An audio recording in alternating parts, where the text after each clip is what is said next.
Hello friends, study with Krishna channel में एक बार आपका फिर स्वागत है। हम पिछली 2 क्लासेस में केंद्र और राज्य संबंध पर बात कर रहे थे, जिसमें हमने विधायी संबंधों को लेकर के चर्चा किया था। और विधायी संबंधों में हमने देखा कि केंद्र की विधि बनाने की शक्तियाँ क्या हैं और उसके द्वारा बनाई गई विधि कहाँ लागू होती है। इसी प्रकार हमने राज्य की विधि बनाने की शक्ति क्या है और राज्य की विधियाँ कहाँ लागू होती हैं, इस पर बात की थी। उसके बाद में एक चैप्टर में हमने ये भी बात किया कि किस प्रकार से भारत में केंद्र की सरकार ज़्यादा मजबूत है और कुछ ऐसी परिस्थितियां होती हैं जब वो राज्य सूची के विषयों पर भी कानून बना सकती है। तो इन सब बातों पर डिस्कस करने के बाद में आज के इस चैप्टर में हम पढ़ेंगे कि प्रशासनिक संबंध, केंद्र और राज्य के बीच में प्रशासनिक संबंध क्या है। जैसे कि आप जानते हो कि संसद कानून बनाता है और विधानमंडल भी कानून बनाता है। तो इन विधियों को, इन कानूनों को कौन लागू करता है, किस प्रकार से ये भारत में लागू होते हैं, तो यही जो कार्य है ये कार्यपालक कार्य कहलाता है, यानी एग्जीक्यूटिव पावर कहलाता है, और इसको प्रशासनिक कार्य कहा जाता है। तो केंद्र और राज्य के बीच में किस प्रकार से प्रशासनिक संबंध है, कहाँ पे कौन किस कानून को लागू करवाएगा, इसी से संबंधित जो अध्ययन है वो प्रशासनिक संबंधों के अंतर्गत हम पढ़ते हैं। तो यहाँ पर क्या क्या चीज़ें आपको पढ़नी है, सबसे पहले हम इस बात पर थोड़ा सा नज़र डालें। प्रशासनिक संबंधों में आपको एक चीज़ ये पढ़नी है कि केंद्र और राज्य के बीच में प्रशासनिक संबंधों में कैसा बंटवारा है। केंद्र एवं राज्य के मध्य राज्य में प्रशासनिक, या इसको कार्यपालक भी आप कह सकते हैं, एग्जीक्यूटिव, कार्यपालक शक्तियों का बंटवारा।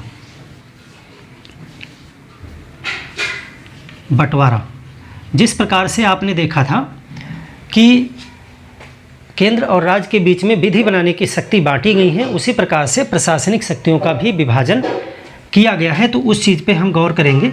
इसके बाद आप देखोगे कि भारत में केंद्र का राज्य के ऊपर प्रशासनिक रूप से भी नियंत्रण कायम है। जैसा विधि में था वैसा यहाँ पर भी है। तो यहाँ पर हम एक चीज़ देखेंगे कि केंद्र का राज्य पर नियंत्रण, प्रशासनिक मामलों को लेकर के राज्य पर क्या नियंत्रण है, इस चीज़ को हम डिस्कस करेंगे। सिर्फ नियंत्रण नहीं है, कुछ मामलों में आप देखोगे कि केंद्र और राज्य परस्पर सहयोग की भावना से, यानी कोऑर्डिनेशन से काम करते हैं। तो उस चीज़ को भी आप देखोगे कि केंद्र और राज्य के बीच में सहयोग क्या है। केंद्र एवं राज्य में समन्वय या कोऑर्डिनेशन या सहयोग आप लिख सकते हो, सहयोग। तो इस प्रकार से आप इन चीज़ों को इस प्रशासनिक संबंधों के अंतर्गत पढ़ेंगे। अब देखिए, केंद्र और राज्य के बीच में प्रशासनिक संबंधों को लेकर के बहुत विवाद जन्म लेते रहते हैं। तो इसके संबंध में बहुत से आयोग और समितियां भी बनाई गई हैं जो केंद्र एवं राज्य के संबंधों को लेकर के थी। तो हमें कुछ आयोग एवं समितियां भी पढ़नी होंगी। आयोग एवं समितियां, जहां से क्वेश्चन बन सकते हैं। तो इन 4 बिंदुओं के तहत प्रशासनिक संबंधों को हम डिस्कस करेंगे। तो चलिए सबसे पहले हम देखते हैं कि केंद्र एवं राज्य के बीच में कार्यपालक शक्तियां जो हैं, एग्जीक्यूटिव पावर्स हैं, या आप कह सकते हो एडमिनिस्ट्रेटिव पावर्स हैं, उनको किस प्रकार से बांटा गया है। तो सबसे पहला हमारा टॉपिक हो जाएगा केंद्र एवं राज्य के मध्य कार्यपालक शक्तियों का बंटवारा।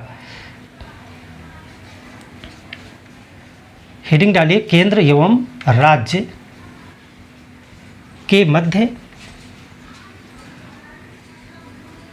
कार्यपालक शक्तियां, कार्यपालक एग्जीक्यूटिव पावर्स, कार्यपालक शक्तियों का बंटवारा, विभाजन या बंटवारा।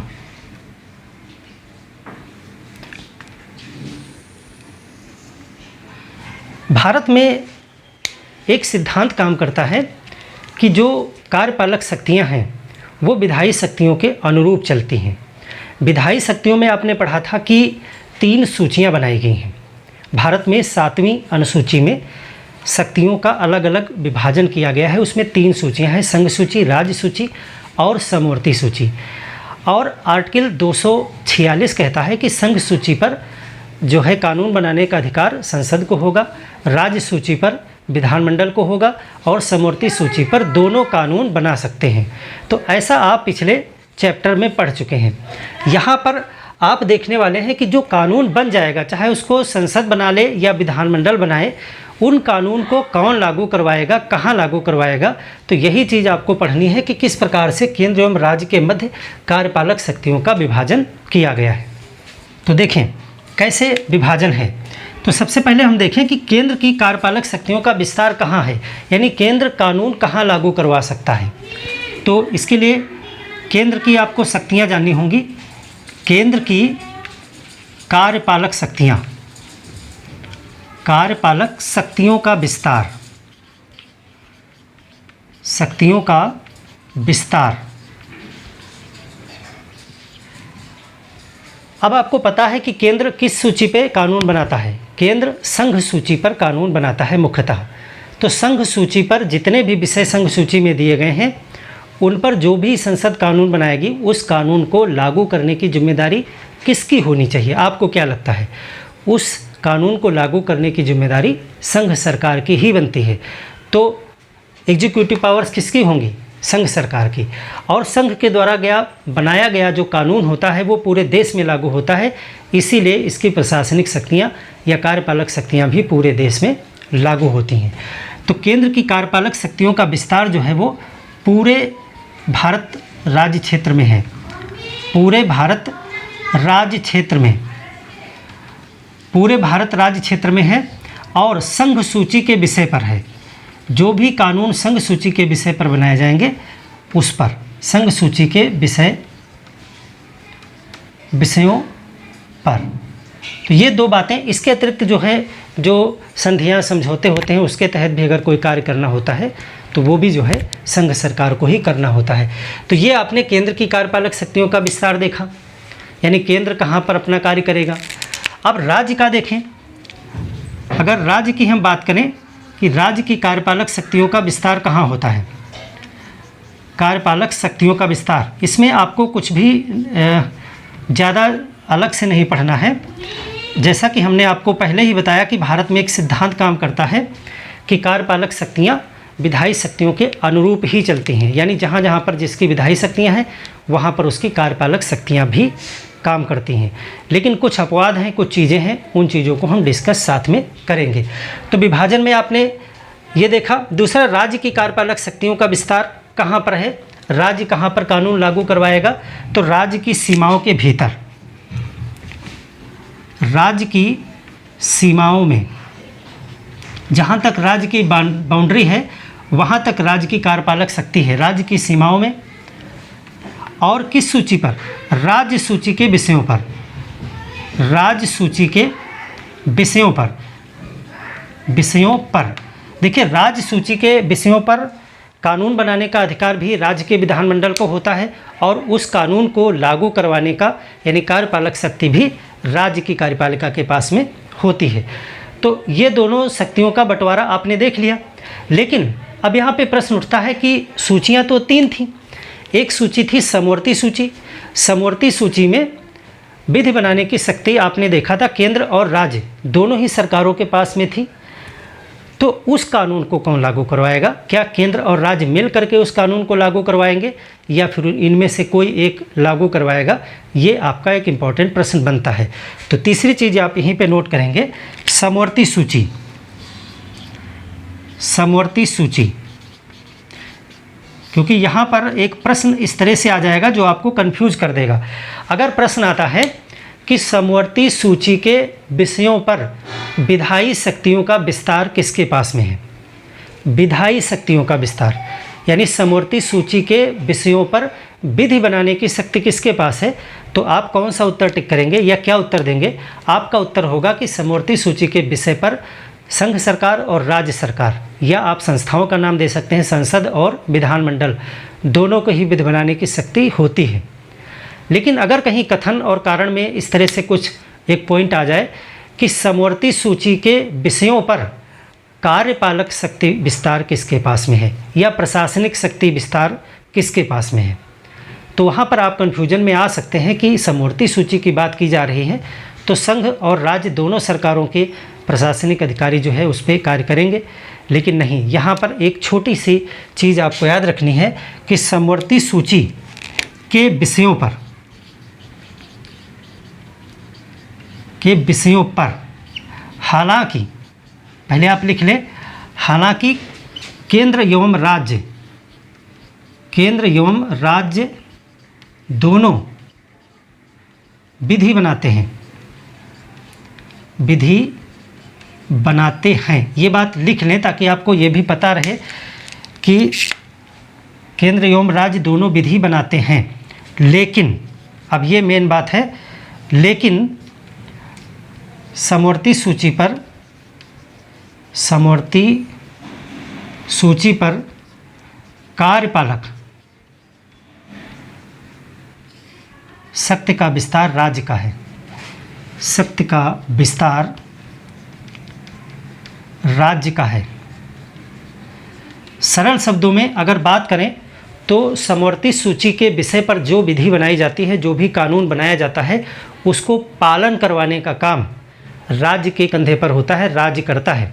जैसे कि समवर्ती सूची में शिक्षा है, समवर्ती सूची में वन है, तो अगर वन से संबंधित कानून भले वो राज्य बनाए, अगर वो राज्य बनाएगा तब तो राज्य जो है, जो कानून बनाता है उसको लागू तो राज्य करेगा ही, लेकिन अगर समवर्ती सूची के विषय पर कोई कानून केंद्र सरकार बनाती है तो उस कानून को किसी राज्य में लागू करवाने की जिम्मेदारी किसकी होगी? केंद्र की होगी या राज्य की होगी? तो जैसा हमने बताया कि समवर्ती सूची के विषय पर भले ही दोनों कानून बना सकते हैं, लेकिन उसको लागू करवाने का कार्य किसका होगा? वो राज्य का है, उसको राज्य लागू करवाएगा। अब यहाँ पे एक छोटा सा अपवाद भी है, हमेशा ऐसा नहीं है, ये एक सामान्य प्रावधान है, लेकिन अगर संसद विधि बना करके या फिर संविधान में कोई प्रावधान ऐसा दिया हो तो फिर किसी कार्य के लिए केंद्र को भी जिम्मेदार बनाया जा सकता है। यानी कि अगर संसद चाहे तो विधि बना करके समवर्ती सूची के किसी विधि को लागू करवाने का काम किसको दे सकती है? केंद्र को दे सकती है। वैसे तो राज्य की जिम्मेदारी है, लेकिन वो केंद्र को दे सकती है। कौन कर सकता है ऐसा? संसद विधि बनाकर कर सकती है, या फिर संविधान के किसी प्रावधान उपबंध के अंतर्गत अगर ऐसा प्रावधान होता है तो भी केंद्र उस कार्य को कर सकता है। तो यहीं पर आप एक नोट कर लेंगे, नोट, संविधान या संसद की विधि द्वारा समवर्ती सूची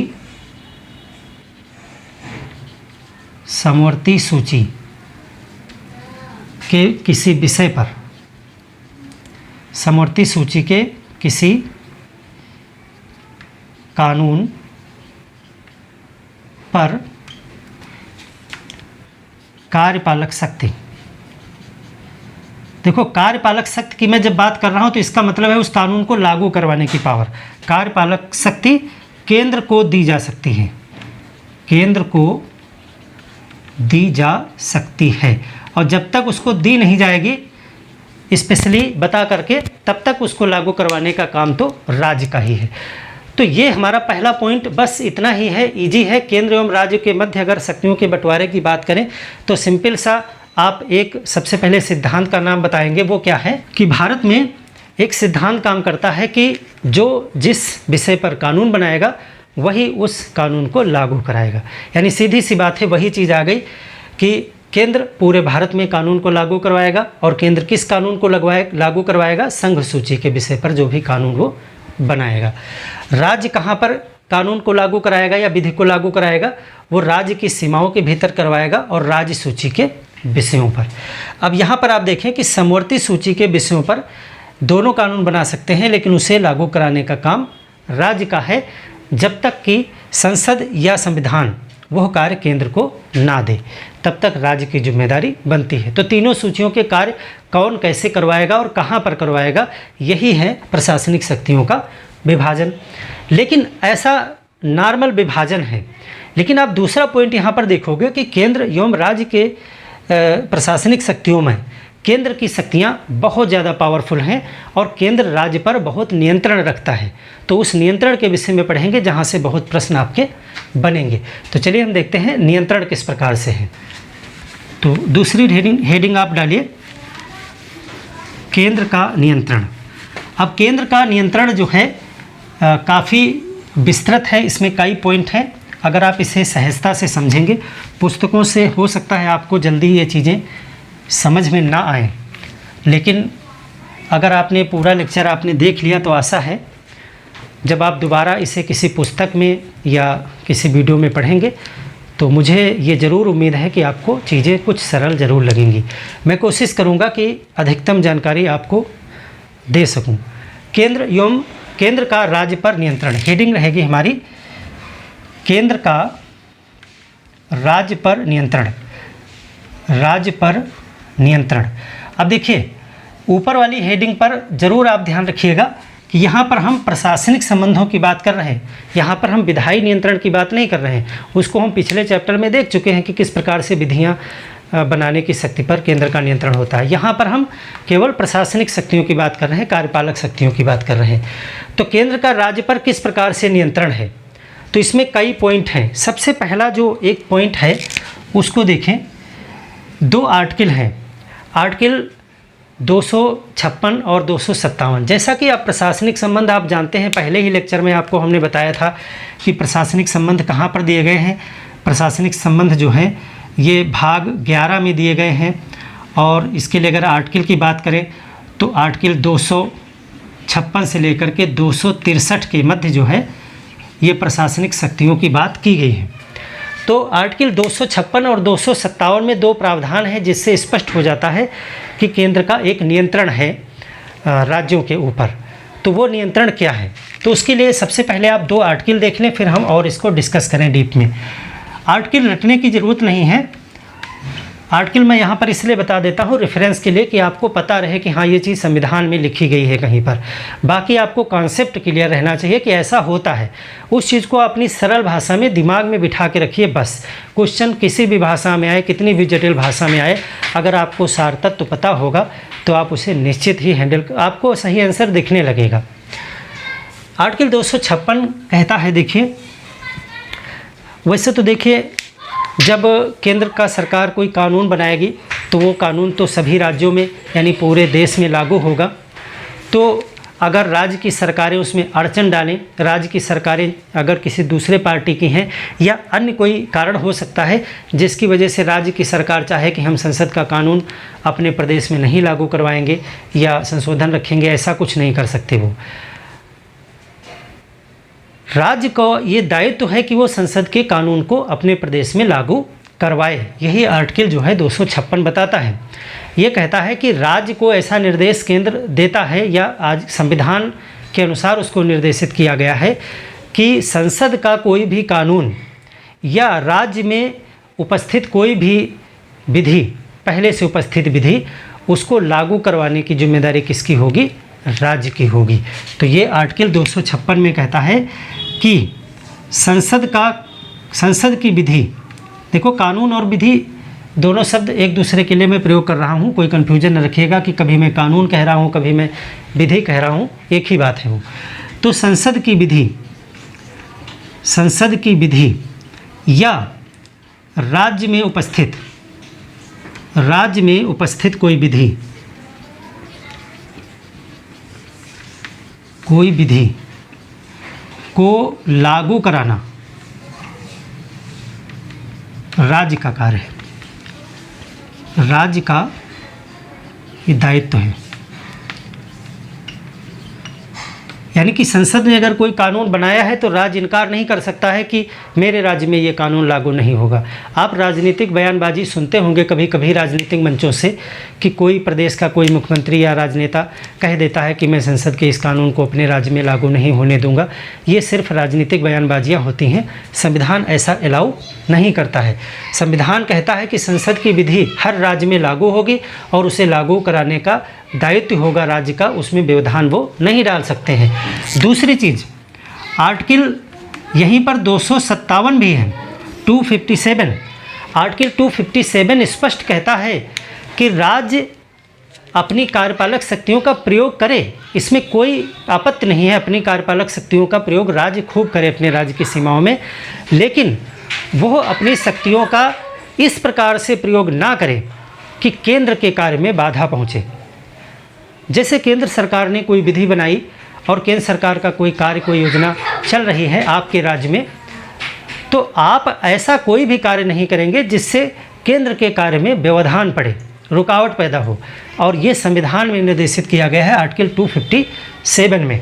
इसमें कहा गया है कि राज्य, ये राज्य को निर्देश है कि राज्य कोई भी ऐसा कार्य नहीं करेगा, कोई भी ऐसा कार्यपालक शक्ति का प्रयोग,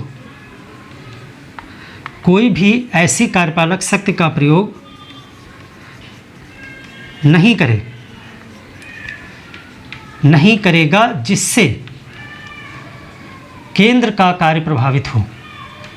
केंद्र की कार्यपालक शक्ति प्रभावित हो, चाहे वैसे लिखें, चाहे केंद्र का कार्य प्रभावित हो, यानी या व्यवधान पड़े। यानी कि आप अपने कार्य के द्वारा केंद्र के कार्य में कोई भी व्यवधान नहीं लागू कर सकते हैं, डाल सकते हैं। तो ये दो चीज़ों से क्या आपको दिख रहा है? इन दो चीज़ों से लग रहा है कि संसद का कानून राज्य के ऊपर हावी है, बाध्यकारी है।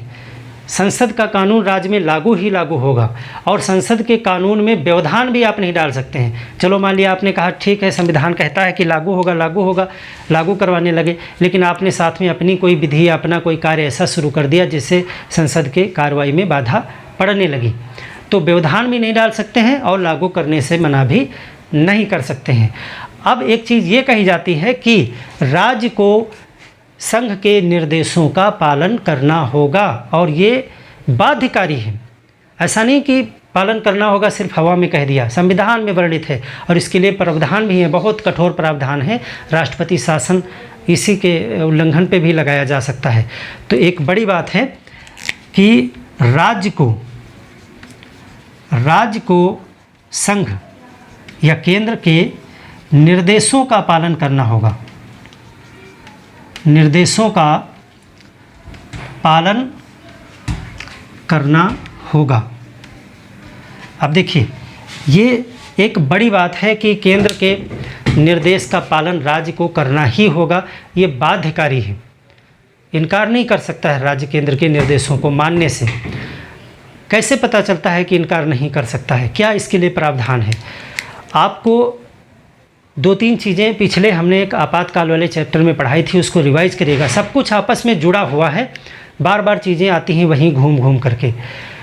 आर्टिकल 355 में हमने बताया था कि राज्य का कार्य जो है संविधान के अनुरूप चलना चाहिए, और आर्टिकल 356 में संवैधानिक तंत्र की विफलता आपको बताई थी कि किस प्रकार से अगर राज्य में संवैधानिक तंत्र विफल हो जाता है तो राज्य में राष्ट्रपति शासन लागू कर दिया जाएगा, यानी वहाँ का कार्य जो है वो राष्ट्रपति अपने हाथों में ले लेंगे। और आर्टिकल 365 अगर आपको याद है तो उसमें एक कारण बताया गया है कि अगर राज्य केंद्र के निर्देशों का पालन करने में विफल हो जाते हैं तो इसको भी संवैधानिक तंत्र की विफलता माना जाएगा। राज्य को संघ के निर्देशों का पालन करना होगा। आर्टिकल 365 आपातकाल वाले चैप्टर में आप देखिएगा, उसको फिर से रिवाइज करिएगा। बार बार चीज़ों को, बहुत से बच्चे हमसे कमेंट में पूछते हैं कि सर आपको इतनी चीज़ें कैसे याद रहती हैं या मुझे कैसे याद होंगी। इसके लिए कोई तरीका, कोई काढ़ा या कोई जड़ी बूटी या कोई दवा नहीं है। चीज़ों को जोड़िए, बार बार जोड़िए, बार बार पढ़िए। एक बार गलती होगी, 2 बार गलती होगी, आपसे होती है, मुझसे भी होती है। उस गलती को सुधारने की कोशिश करिए। बार बार चीज़ों को जोड़ जोड़ के पढ़िए और ज़बरदस्ती याद करने की, रटने की कोशिश नहीं करिए। पढ़ते पढ़ते अपने आप दिमाग में चीज़ें फिट हो जाएंगी। आप यकीन करिए, आप 1 महीना ये करके देखिए। राज्य को संघ के निर्देशों का पालन करना होगा। कैसे बाध्यकारी है? आर्टिकल 365 कहता है कि अगर राज्य इस कार्य में विफल होगा तो इसको संवैधानिक तंत्र की विफलता माना जाएगा। और आर्टिकल 356 क्या कहता है कि अगर राज्य में संवैधानिक तंत्र विफल होगा तो राज्य का शासन प्रशासन किसके हाथ में चला जाएगा? राष्ट्रपति के हाथ में चला जाएगा, और इसी को राष्ट्रपति शासन कहते हैं बोलचाल में। तो इसके लिए यहीं पे आप नोट करके लिख लीजिए। नोट, यदि राज्य निर्देशों के पालन में विफल होता है, निर्देशों के पालन में विफल होता है। अब यहाँ पे एक प्रश्न ये मत सोच लेना कि राष्ट्रपति शासन सिर्फ एक यही आधार पे लगाया जाता है कि निर्देशों का विफल हो गया। आप उस चैप्टर को पूरा पढ़िएगा, उसमें और भी कारण हैं, 3-4 कारण हैं। यदि राज्य निर्देशों के पालन में विफल होता है तो इसे क्या माना जाएगा? संवैधानिक तंत्र की विफलता माना जाएगा। फेल्योर ऑफ कॉन्स्टिट्यूशन जो है सिस्टम जो है आपका विफल हो गया, संवैधानिक तंत्र की विफलता माना जाएगा। संवैधानिक तंत्र की विफलता शब्द प्रयोग किया गया है, फेल्योर ऑफ कॉन्स्टिट्यूशनल सिस्टम। तो अगर निर्देश नहीं मानोगे तो इसको संवैधानिक तंत्र की विफलता माना जाएगा। ये किस आर्टिकल में कहा गया है? इसको अगर नोट करना चाहें तो आर्टिकल 365 में ये बात कही गई है। और संवैधानिक तंत्र की विफलता जब माना जाएगा तो इसके लिए आर्टिकल 356 आ गया कि अगर संवैधानिक तंत्र की विफलता हुई तो राष्ट्रपति शासन लागू होगा। तो संवैधानिक तंत्र की विफलता पर, संवैधानिक तंत्र के विफल होने पर क्या होगा? राष्ट्रपति अपने हाथ में ले लेंगे सब कुछ कार्यभार, तो इसको राष्ट्रपति शासन कहा जाता है। और ये आर्टिकल कौन सा हो गया? आर्टिकल 356। यानी कि आर्टिकल 365 एक कारण है 356 लगाने के लिए। 365 के आधार पर भी लग सकता है और 356 में भी कुछ कारण दिए गए हैं, उनके आधार पर भी लग सकता है। तो इस चैप्टर को आप ज़रूर देखिएगा आज फिर से। तो आपने देखा कि केंद्र का राज्यों के ऊपर किस प्रकार से नियंत्रण है और साथ में धमकी भी है कि अगर नहीं मानोगे तो फिर हम राष्ट्रपति शासन लगा देंगे, यानी आपका सारा शासन प्रशासन का काम जो है अपने हाथ में ले लेंगे। क्या सिर्फ इतना ही है? अच्छा, यहाँ पे एक चीज़ और है। आपने यहाँ पे निर्देशों शब्द देखा तो प्रमुख रूप से कौन कौन से निर्देश देता है केंद्र जो है राज्यों को? कुछ निर्देशों के विषय में भी आप देखिए जो है केंद्र का राज्य को क्या क्या निर्देश है संविधान में, वो भी आप देख लिए कि किन विशेष निर्देशों का पालन जरूरी है। अलग अलग परिस्थितियों में अलग अलग प्रकार से बहुत से निर्देश जो है दिए जा सकते हैं। कुछ आप यहाँ पर दर्ज करें। केंद्र का राज्यों को निर्देश, देखिए केंद्र का राज्यों को क्या निर्देश है? प्रमुख कुछ निर्देश देखें। जैसे कि एक निर्देश ये है कि राष्ट्रीय एवं सैन्य महत्व के संचार की व्यवस्था, राष्ट्रीय एवं सैन्य महत्व, राष्ट्रीय एवं सैन्य महत्व के संचार के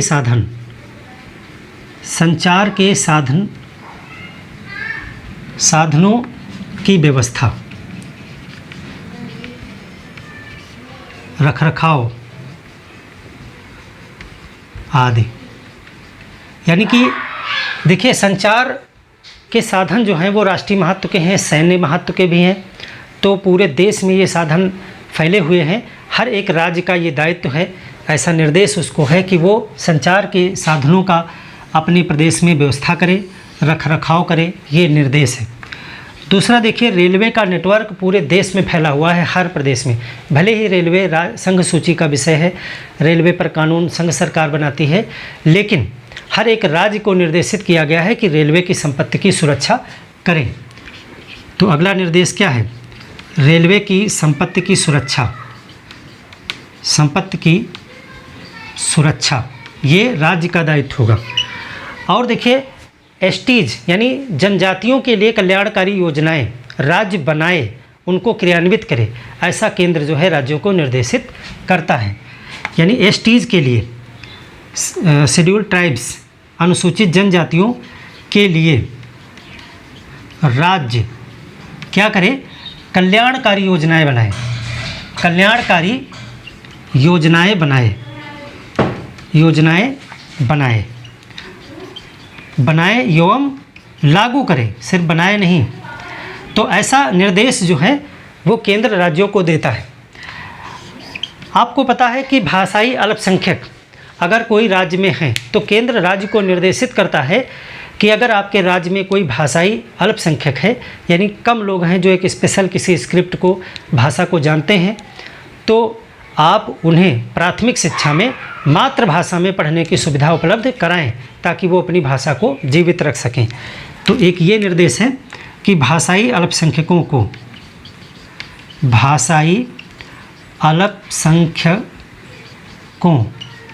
को मातृभाषा में, उनकी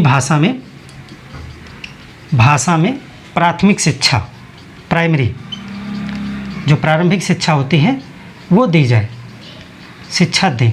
तो ये सब राज्यों को निर्देशित किया गया है केंद्र के द्वारा कि इन निर्देशों का पालन आप कीजिए। बाकी देखिए, आप हिंदी भाषा का अपने प्रदेश में आप विकास करिए, ये भी एक निर्देश है। आपातकाल के समय में कुछ विशेष निर्देश हैं। आपातकाल के संदर्भ में आप देखिए, ये तो आप 4 ये नोट कर लिए। आपातकाल में देखिए क्या है।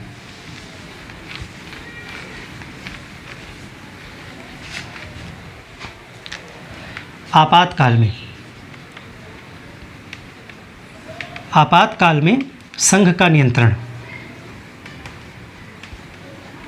किस प्रकार से संघ आपातकाल में नियंत्रण करता है राज्य की कार्यपालक शक्तियों पर। विधायी शक्तियों पर तो आप जानते ही हैं कि आपातकाल में किस प्रकार से विधि बनाने की शक्ति संघ अक्वायर करता है, वो पिछले एक चैप्टर में हमने, पिछले वाले चैप्टर में बात किया था।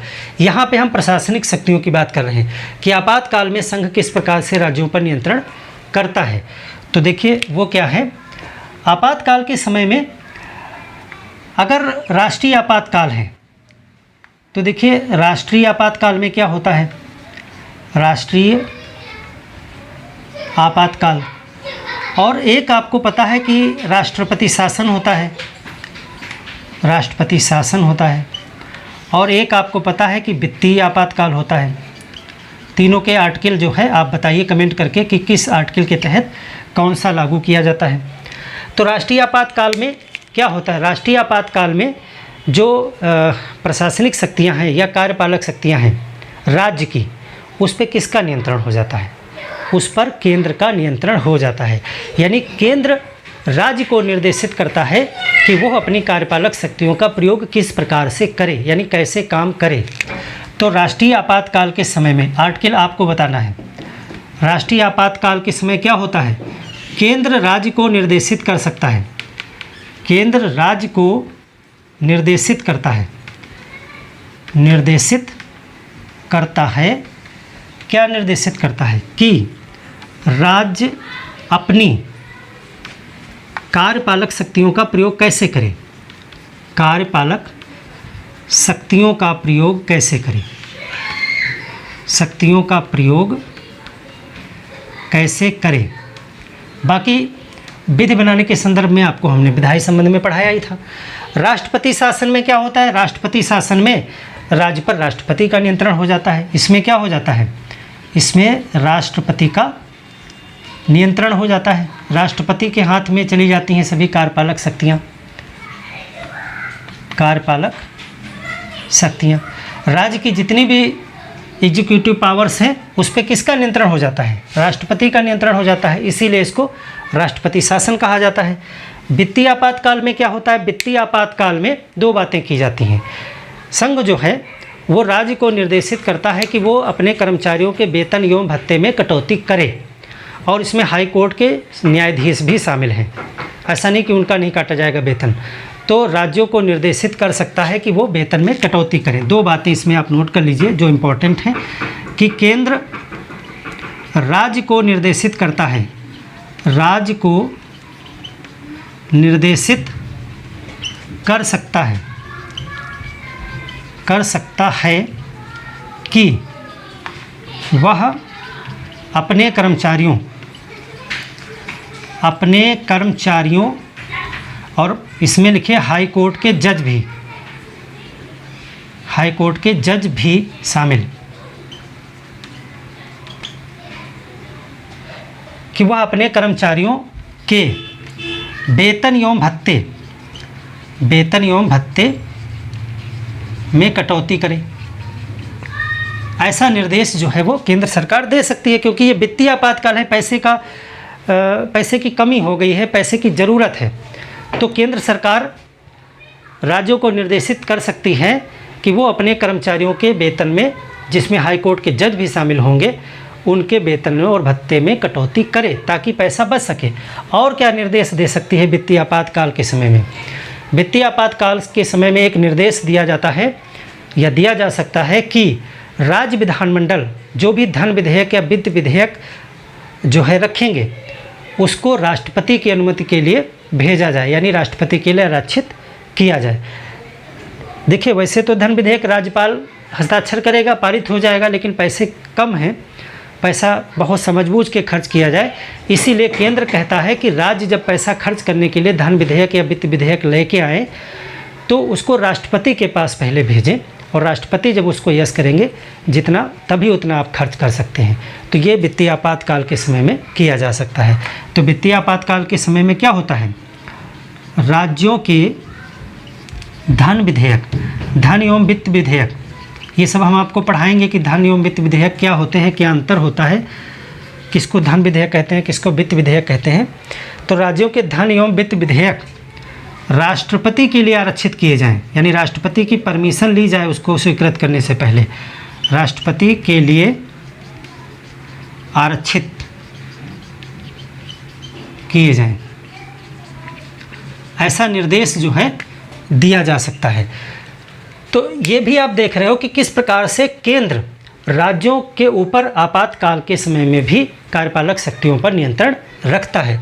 तो आपने जो है केंद्र एवं राज्य के बीच में शक्तियों का विभाजन देखा, और आपने देखा कि किस प्रकार से केंद्र जो है राज्यों की कार्यपालक शक्तियों पर नियंत्रण रखता है।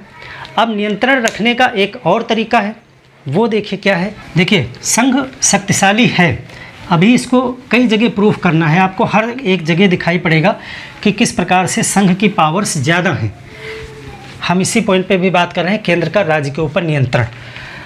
अच्छा, अब आप बताएं, एक प्रश्न जो है, आप अगर सिविल सर्विसेज की तैयारी कर रहे हैं तो इसका मतलब आप जो है प्रशासनिक सेवाओं में जाना चाहते हैं, आप प्रशासक बनेंगे, और प्रशासक का काम होता है विधियों को लागू करवाना। तो मशीनरी होती है इसके लिए, कानून बनाता है कोई भी राज्य सरकार बनाए चाहे संसद बनाए, तो उस कानून को लागू करने के लिए जो मशीनरी है, यानी प्रशासनिक अधिकारी हैं, ब्यूरोक्रेसी या जिसको आप बोलते हो, तो इन प्रशासनिक अधिकारियों की भर्ती कैसे होती है, या तमाम अन्य कर्मचारी हैं उनकी भर्ती कैसे होती है। तो केंद्र सरकार के अधीन जो सेवाएं होती हैं उनको केंद्रीय सेवाएं कहते हैं, यानी सेंट्रल गवर्नमेंट की जॉब होती हैं। सेंट्रल गवर्नमेंट नौकरियां निकालती है और वो जो है जॉब देती है। इसी प्रकार से राज्य सरकार भी बहुत सी जगह निकालती है, राज्य सरकार भर्ती करती है, वो राज्य सरकार के अधीन सेवाएं होती हैं, यानी राज्य की सेवाएं होती हैं, स्टेट सर्विसेज होती हैं। तो आप एक चीज़ देखोगे कि जब केंद्र सरकार की सेवाएं हैं, यानी पूरे देश में वो अपने कर्मचारियों की भर्ती करती है, अपने कानूनों, अपनी विधियों को, योजनाओं को लागू करवाने के लिए। इसी प्रकार से राज्य जो है अपने राज्यों में भर्ती करते हैं। तो केंद्रीय सेवाएं और राज्य के अधीन सेवाएं दो आप जानते ही हैं। एक सेवा होती है जिसको कहा जाता है अखिल भारतीय सेवा, ऑल इंडिया सर्विसेज। ये अखिल भारतीय सेवाएं क्या है? अखिल भारतीय सेवाएं वह सेवाएं होती हैं जिनमें भर्ती, प्रशिक्षण और नियंत्रण तो केंद्र सरकार करवाती है, लेकिन वो काम दोनों सरकारों के लिए करते हैं, राज्य के लिए भी और केंद्र के लिए भी। अगर आप IAS की तैयारी कर रहे हैं, UPSC का एग्ज़ाम दे रहे हैं, तो आप अखिल भारतीय सेवा का एग्ज़ाम दे रहे हैं। इसमें जब आप अधिकारी बनोगे तो आप अखिल भारतीय सेवा में जाओगे। अखिल भारतीय सेवक बनने के बाद में आपकी भर्ती, आपका पूरा प्रशिक्षण और आपके ऊपर जितना कंट्रोलिंग पावर है वो किसका रहेगा?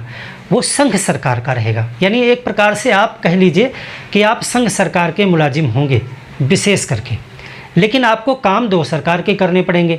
आपको संघ सरकार के भी कानून करने पड़ेंगे, कानूनों को लागू करवाना पड़ेगा, और आपको राज्य सरकार का भी काम करना पड़ेगा। जिस राज्य में आपकी पोस्टिंग होगी आपको उस सरकार के लिए भी काम करना पड़ेगा, यानी दो दो सरकारों के लिए आपको काम करना पड़ेगा। तो इसमें मैं ये चीज़ आपको क्यों बता रहा हूँ? इसलिए बता रहा हूँ कि आप देखिए यहाँ पर केंद्र का राज्य के ऊपर नियंत्रण है कि नहीं है, कि जो अधिकारी, जो DM, जो सचिव, जो IS हैं, वो भर्ती, प्रशिक्षण और नियंत्रण संघ के द्वारा किया जा रहा है। तो इसका मतलब उसके ऊपर नियंत्रण किसका है? संघ का नियंत्रण है। राज्य का उसके ऊपर कोई भी नियंत्रण नहीं है, जबकि काम वो दोनों का कर रहा है। तो इस प्रकार से सिविल सर्विसेज में यानी अखिल भारतीय सेवाओं में भी कौन हावी है? केंद्र सरकार हावी है। तो एक जो पॉइंट यहाँ पर निकल के आता है वो है अखिल भारतीय सेवाएं। अखिल भारतीय सेवाएं, और ये ज़रूरी आपके लिए जानना है क्योंकि ये प्रशासनिक सेवाएं हैं और ये प्रशासनिक संबंधों में आती हैं, क्योंकि राज्य और केंद्र दोनों के बीच में प्रशासन के एक कड़ी के रूप में है ये अखिल भारतीय सेवाएं। अखिल भारतीय सेवाओं के संदर्भ में आपको दो बातें जाननी हैं। सबसे पहली बात कि इनके अधिकारियों, इसमें सब अधिकारी होते हैं, इनके अधिकारियों की भर्ती, प्रशिक्षण एवं जो इन पे पूरा कंट्रोलिंग पावर है, नियंत्रण कौन करता है? संघ सरकार करती है। संघ सरकार करती है, यानी कि इसमें भर्ती कौन करेगा? संघ सरकार भर्ती करेगी। प्रशिक्षण, और आपको पता है कि ये यूपीएससी के माध्यम से किया जाता है, यूनियन पब्लिक सर्विस कमीशन के माध्यम से इनकी भर्ती की जाती है और वो पूरा संघ सरकार का संस्था है। नियंत्रण सब संघ सरकार करती है, लेकिन ये अधिकारी संघ एवं राज्य दोनों के लिए काम करते हैं। यानी राज्य के काम करने के लिए जो अधिकारी बिठाया जाएगा जिले में, जिसको जिला मजिस्ट्रेट कहा जाएगा या डीएम कहा जाएगा, जिलाधिकारी कहा जाएगा, वो राज्य का भी काम करेगा और उस कर्मचारी को राज्य भर्ती नहीं कर सकता है, उसकी भर्ती संघ करेगा। तो एक प्रकार से संघ ने अपना एक अधिकारी राज्य के काम के लिए बिठाया। तो ये अधिकारी संघ एवं राज्य दोनों सरकारों का काम करते हैं, दोनों का कार्य करते हैं। इसको संयुक्त भर्ती आप कह सकते हैं, संयुक्त कार्य करते हैं।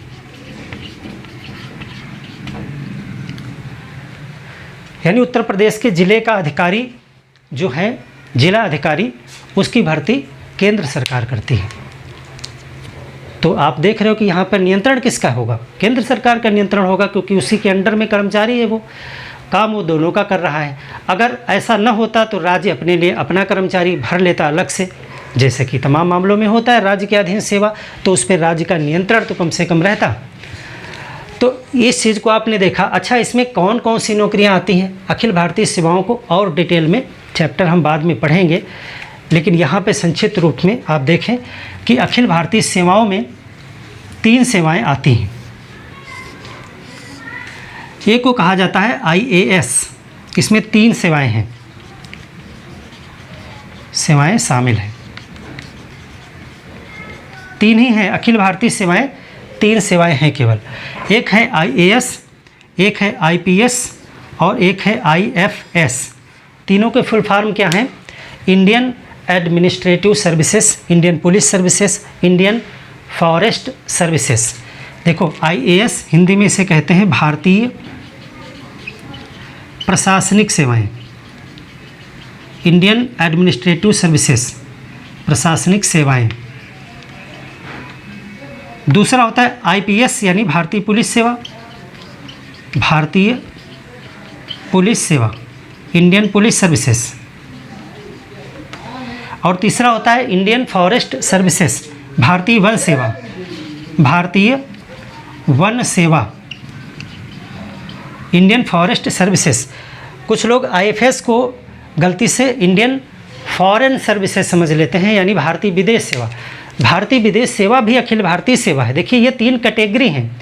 IAS के अंतर्गत बहुत सी सेवाएं आती हैं, इसी के अंतर्गत एक सेवा होती है भारतीय विदेश सेवा भी, वो भी IAS अधिकारी ही होते हैं। IAS एक ग्रुप है पूरा, इसके अंदर भारतीय विदेश सेवा, भारतीय रेवेन्यू, बहुत कुछ होते हैं, IPS, IFS। लेकिन ये जो IFS कैटेगरी है ये भारतीय वन सेवा है, और भारतीय विदेश सेवा यानी इंडियन फॉरेन सर्विसेज वो IAS के अंतर्गत आती है। तो 3 सेवाएं हैं जो अखिल भारतीय सेवाएं कहलाती हैं, और इनमें जितने भी अधिकारी भर्ती किए जाते हैं वो सब UPSC के माध्यम से किए जाते हैं, उन पे पूरा संघ सरकार का नियंत्रण होता है, लेकिन वो काम संघ और राज्य सरकार दोनों के लिए करते हैं। इसी प्रकार से संघ का यहाँ पर इस जो बढ़त है वो दिखाई पड़ती है कि संघ हावी है इसमें भी। और यहाँ पर देखिए अभी संघ एक प्रकार से और हावी है। पहले तो इसके विषय में देखें, भारतीय प्रशासनिक सेवा को इसको पहले ICS कहा जाता था। 1947 से पहले इसको, आज़ादी से पहले इसको ICS नाम से ही जाना जाता था। बाद में इसको IAS कर दिया गया, इंडियन सिविल सर्विसेज, भारतीय सिविल सेवा कहा जाता था इसको। इसको पहले IP कहा जाता था। इसको जो है पहले क्या कहते थे, इंडियन पुलिस, बस इतना। बाद में इसमें पुलिस सर्विसेज बढ़ाया गया। और ये जो भारतीय वन सेवा है, पहले ये 2 ही सेवाएं हुआ करती थी। भारतीय वन सेवा जो है इसको 1966 में जोड़ा गया था। ये सेवा अखिल भारतीय सेवा में 1966 में नई सेवा है लाई गई। तो यहीं पर से आपका दिमाग में क्वेश्चन आ गया कि अखिल भारतीय सेवाओं में क्या सेवाएं बढ़ाई घटाई जा सकती हैं, यानी और भी नई चीज़ों को इसमें लाया जा सकता है? तो बिल्कुल लाया जा सकता है। कौन ला सकता है? बस यहीं पे फिर से जो है संघ सरकार हावी हो जाएगी। यानी नई अखिल भारतीय सेवा का सृजन, निर्माण, उत्पत्ति कौन कर सकता है? तो वो संसद में राज्यसभा जो होती है वह 2/3 बहुमत से प्रस्ताव पारित करके किसी नई अखिल भारतीय सेवा को जन्म दे सकती है। आर्टिकल 312। तो इसको भी नोट करेंगे क्योंकि इस बात से भी साबित होता है कि केंद्र का जो है राज्यों के प्रशासनिक सेवाओं पर नियंत्रण है। तो एक पॉइंट आप नोट करेंगे यहाँ पर कि राज्यसभा, देखिए ये पावर विधानमंडल को नहीं है, ये राज्यसभा को पावर दी गई है। राज्यसभा 2/3 बहुमत से नई अखिल भारतीय सेवा का सृजन कर सकती है। All India services, Akhil Bharatiya सेवा का सृजन कर सकती है,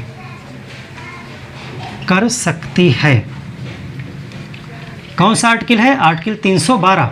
अब देखिए ये सब रटना नहीं पड़ता है, बार बार पढ़ोगे चीज़ें। अभी आप राज्यसभा को पढ़ोगे फिर यही चीज़ें आएंगी।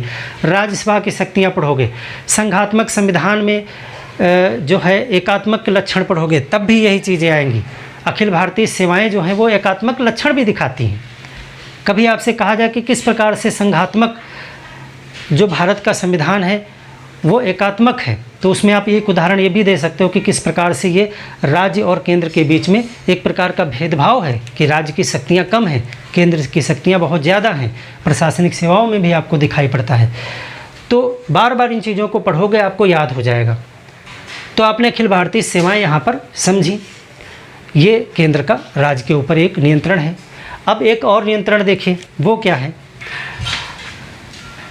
देखिए डेलीगेशन, आप जानते हैं जैसे कार्य को दूसरे को सौंपना, इसमें विधिक कार्य भी हो सकते हैं, प्रशासनिक कार्य भी हो सकते हैं। तो यहाँ पे हम प्रशासनिक कार्य भी देखेंगे, किस प्रकार से प्रशासनिक कार्य एक दूसरे को डेलीगेट किए जा सकते हैं, यानी सौंपे जा सकते हैं। देखो, एक दूसरे को कार्य सौंपना, ये एक चीज़ समझिए, यहाँ से क्वेश्चन बन सकता है।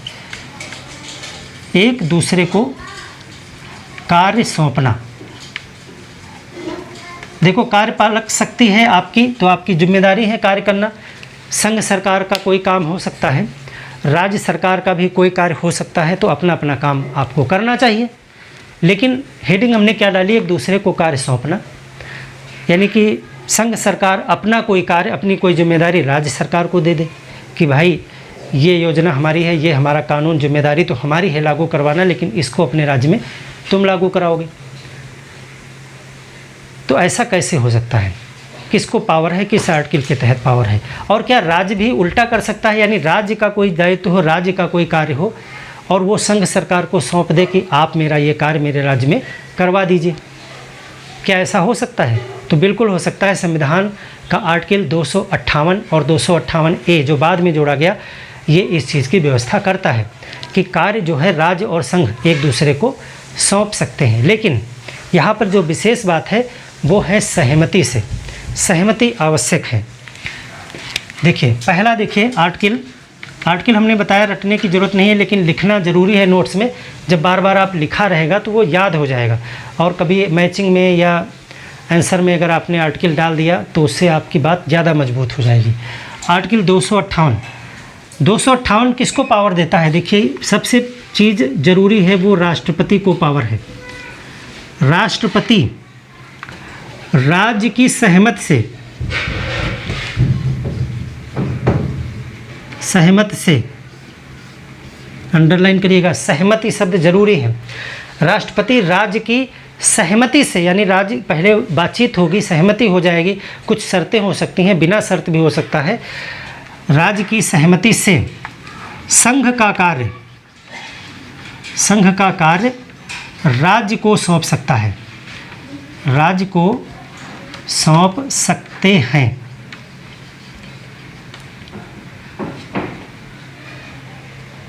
संघ का कार्य का मतलब है ऐसा कोई कार्य जिस पे संघ की कार्यपालिका शक्ति का विस्तार है, यानी कोई ऐसा काम है जिसको संघ को करना चाहिए, लेकिन वो कार्य राज्य को सौंप सकता है।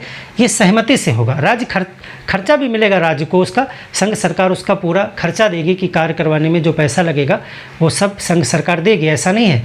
ये शर्त के साथ भी हो सकता है, बिना शर्त भी हो सकता है। शर्त या बिना शर्त, यानी राज्य सरकार चाहे तो कोई शर्त भी लगा सकती है कि भाई देखिए हम आपका ये काम कराएंगे तो हमको थोड़ा सा ये सहूलियत मिलनी चाहिए, या बिना शर्त भी हो सकता है। सहमति शब्द जहाँ पे आ गया तो सहमति बनती है बातचीत से, और बातचीत में शर्तें हो भी सकती हैं, शर्तें नहीं भी हो सकती हैं।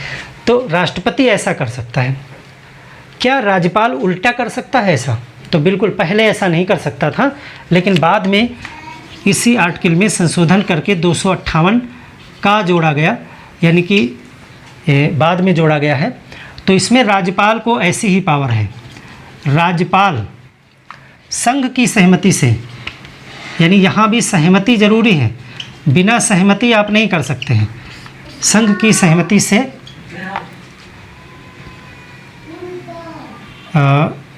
राज्य का कार्य संघ को सौंप सकता है, संघ को दे सकता है। अब अगर संघ उस कार्य को लेने के लिए एग्री है, राजी है, तो संघ उस कार्य को ले सकता है। तो इस तरह से आप देख रहे हो कि इसमें तो आपको लग रहा होगा कि जितनी शक्ति राष्ट्रपति की है वैसे ही राज्यपाल के पास में भी है, तो बराबरी का मुकाबला हो गया। तो इस हेडिंग में कहाँ आया? यहाँ पर तो हम बात कर रहे थे केंद्र का राज्य पे नियंत्रण, तो यहाँ नियंत्रण जैसा तो कुछ दिख नहीं रहा है। अगर संघ को राज्य को देने की शक्ति है तो राज्य भी संघ को कार्य देने की शक्ति रखता है, और दोनों सहमति पर हैं, यानी राज्य को ज़बरदस्ती आप दे भी नहीं सकते हो।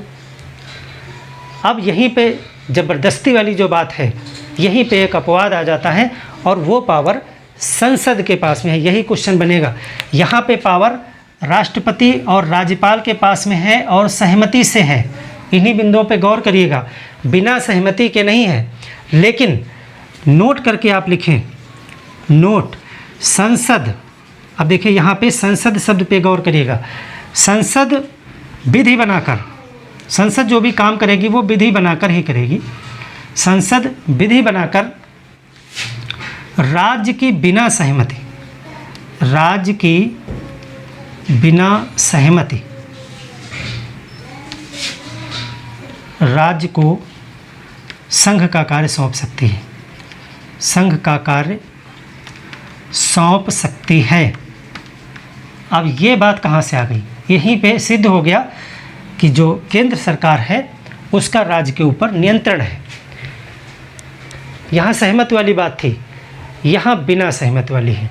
अब यहाँ पे विधानमंडल को ऐसी पावर नहीं है कि वो संघ को उसकी बिना सहमति के काम दे दे कि आइए हमारे राज्य में ये काम करिए और आपको करना ही पड़ेगा, ऐसा नहीं। लेकिन संसद ऐसा चाहे तो राज्य को काम दे सकती है कि आपको ये करना ही पड़ेगा, आप सहमत हो चाहे ना सहमत हो। और फिर थोड़ा पीछे वाली बात याद करिए, अगर आप केंद्र के द्वारा दिए गए निर्देश का पालन नहीं करते हैं तो इसे क्या माना जाएगा? संवैधानिक तंत्र की विफलता माना जाएगा कि जो संविधान में है उसको आप नहीं मान रहे हो, तो ये संवैधानिक तंत्र की विफलता है। आर्टिकल 365 और इसके आधार पे आर्टिकल 356 यानी राष्ट्रपति शासन लगाया जा सकता है। तो आप यहाँ पर देख रहे हो, यहाँ भी केंद्र जो है वो हावी है। तो इतने उदाहरण आपको हमने दिए कि किस प्रकार से केंद्र हावी है। अगर आप देखें तो हाई कोर्ट, में जो न्यायाधीश होते हैं उनकी नियुक्ति में भी केंद्र हावी है। एक पॉइंट आप लिख लीजिएगा कि जो हाई कोर्ट होते हैं, वैसे तो पूरे देश में एकीकृत न्यायपालिका है, लेकिन न्यायाधीशों की जो नियुक्ति होती है उसकी नियुक्ति में संघ सरकार का जो न्यायाधीशों की नियुक्ति में संघ सरकार का जो है अच्छा खासा हस्तक्षेप होता है। न्यायाधीशों की नियुक्ति जो है वो राष्ट्रपति के द्वारा की जाती है। राज्यपाल और मुख्य जो भारत के मुख्य न्यायाधीश हैं उनकी सहमति से। हम पूरी न्यायपालिका को विस्तृत चैप्टर पढ़ेंगे, पूरा हम आपको वहाँ पे डिटेल में बताएंगे, तो वो पॉइंट भी आप यहाँ पे डाल सकते हो। जो राज्यों के लोक सेवा आयोग होते हैं, जैसे कि आप देखिए उत्तर प्रदेश का है यूपीपीएससी, बिहार का बीपीएससी, आरपीएससी, छत्तीसगढ़ का सीजेपीएससी, इसी तरीके से एमपीपीएससी। हर प्रदेश का अपना एक लोक सेवा आयोग होता है। जैसे संघ का यूपीएससी होता है, वैसे राज्य का अपना अपना लोक सेवा आयोग होता है। लोक सेवा आयोग के जो अध्यक्ष और सदस्य होते हैं उनकी नियुक्ति तो राज्यपाल करता है, लेकिन जब उनको हटाने की बात आती है तो वहाँ पे राष्ट्रपति हटाता है, राष्ट्रपति का हस्तक्षेप आ जाता है। तो इस प्रकार आप देखते हो कि यहाँ भी संघ का नियंत्रण है। और अगर दो प्रदेशों का मिला करके कोई लोक सेवा आयोग बनाना हो तो वो संसद बना सकती है। अगर दो राज्य चाहें यूपी बिहार कि हमारा एक लोक सेवा आयोग बना दीजिए, तो एक लोक सेवा आयोग जिसको कहते हैं joint state public service commission, JSPSC, तो joint state public service commission का गठन संसद की विधि के द्वारा होता है और ये राज्यों के अनुरोध पर किया जाता है। तो ये भी कुछ छोटी छोटी चीज़ें हैं, आप नहीं भी लिख सकते हैं या लिख लेंगे, अच्छी बात है। तो आपने इस चैप्टर में यहाँ तक देखा, 2 पॉइंट पे हमने डिस्कस किया है। इस 2 बिंदुओं पर डिस्कस हम अगले भाग में करेंगे कि किस प्रकार से केंद्र एवं राज्य के बीच में कुछ सहयोग की बातें भी हैं और कुछ आयोग और समितियाँ जो केंद्र और राज्य के प्रशासनिक संबंधों के ऊपर बनाई गई, उनके क्या सलाहें थी, क्या मानी गई, क्या चीज़ें थी, क्या उन्होंने बताया, तो उनको भी हम देखेंगे। तो आशा है इस चैप्टर में आपने केंद्र और राज्य के बीच में किस प्रकार से प्रशासनिक संबंध है उस पर अच्छी समझ बना ली होगी। जब मेंस वगैरह में विधायी संबंधों पर, प्रशासनिक संबंधों पर क्वेश्चन आएगा तो कोई ज़रूरी नहीं है कि आप ये आर्टिकल लिखें, लेकिन कॉन्सेप्ट आपका क्लियर होना चाहिए। और अगर आप ब्रैकेट में आर्टिकल का उल्लेख करते हैं तो और अच्छी बात होती है, जिससे कि प्रूफ हो जाता है कि ये चीज़ यहाँ पर एक्चुअल में है। जब विधायी शक्तियों में बात करेंगे तो विधायी शक्तियों की बात करेंगे, जब प्रशासनिक शक्तियों की बात करेंगे तो यहाँ पर हम उनको लागू कराने संबंधी जो चीज़ें हैं उनकी बात करते हैं। इसके बाद जो हमारा अगला चैप्टर होगा वो इस चैप्टर के बाद में वो होगा वित्तीय शक्तियों को लेकर के, जो एक बहुत ही इम्पॉर्टेंट टॉपिक है कि कराधान वगैरह, इसमें GST वगैरह हम सब वित्त आयोग वगैरह पढ़ेंगे, बहुत सी चीज़ें। और मिलते हैं एक और बेहतर क्लास के साथ में, तब तक के लिए धन्यवाद।